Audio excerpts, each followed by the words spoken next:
Biz Erondagi radikal diniy yetakchilar bilan ish olib bormaymiz. AQSh davlat kotibi.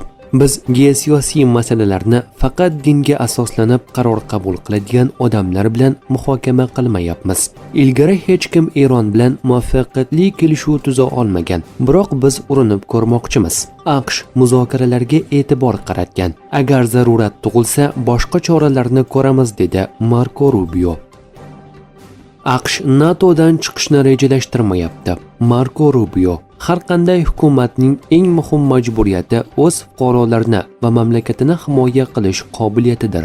Shu sababli ayni paytda biz hamkorlarimiz NATO doirasida o'z imkoniyatlariga ega bo'lishning ahamiyati haqida gapiryapmiz. Ittifoqchilarimiz qanchalik kuchli bo'lsa, biz barchamiz shunchalik qudratli bo'lamiz, deya qo'shimcha qildi AQSh davlat kotibi. Eron AQSh bilan yadroviy kelishuv bo'yicha murosaga tayyor ekanini bildirdi. Bu haqida Eron tashqi ishlar vaziri o'rinbosari BBCga bergan intervyusida ma'lum qildi. Uning aytishicha, agar AQSh Eronga qarshi sanksiyalarni bekor qilish masalasini muhokama qilishga rozi bo'lsa, Tehron ham yadroviy dasturni cheklash bo'yicha kelishuvga tayyorligini bildirdi. Biroq Eron yadroviy masalani raketa dasturi kabi boshqa mavzular bilan bog'lashni rad etmoqda. Ukraina sobiq energetika vaziri mamlakatdan chiqib ketishga uringan paytda qo'lga olindi.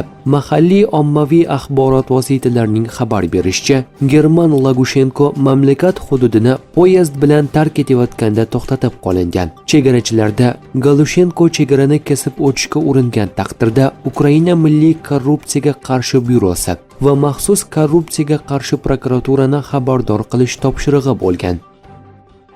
Rubio Zelenskiy bilan Myunxendagi uchrashuvda Ukraina xavfsizligi hamda mamlakatlar o'rtasidagi mudofaa va iqtisodiy hamkorlikni kuchaytirish masalalarini muhokama qilganini ma'lum qildi.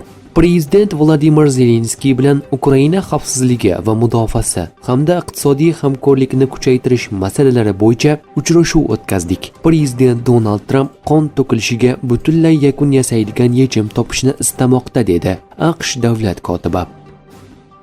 Ilhom Aliyev Rossiyani Ozarbayjonning Ukrainadagi elchixonasiga 3 marta qasddan hujum qilishda aybladi. Myunxen xavfsizlik konferensiyasida jurnalistlar Ilhom Aliyevdan Vladimir Putin bilan Rossiyaning Ukrainaga hujumlari, jumladan Ozarbayjon kompaniyalariga tegishli energetika obyektlariga zarba berilgani masalasini ko'targani yoki yo'qligini so'radi. Bunga javoban Aliyev Kiyevdagi Ozarbayjon elchixonasiga 3 marta hujum bo'lganini ta'kidladi.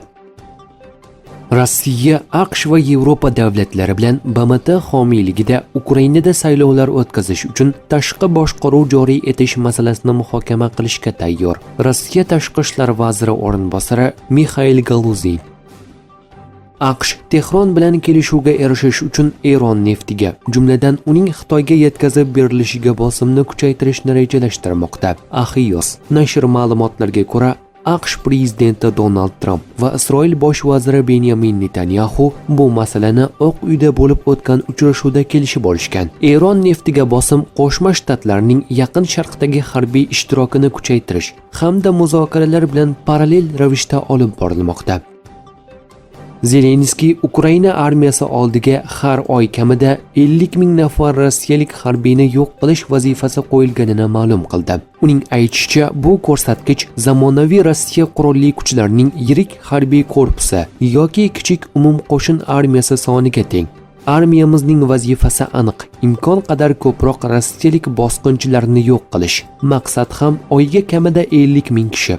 Ishonchim komilki, hatto Rossiya uchun ham bu jiddiy bo'ladi, dedi Zelenskiy.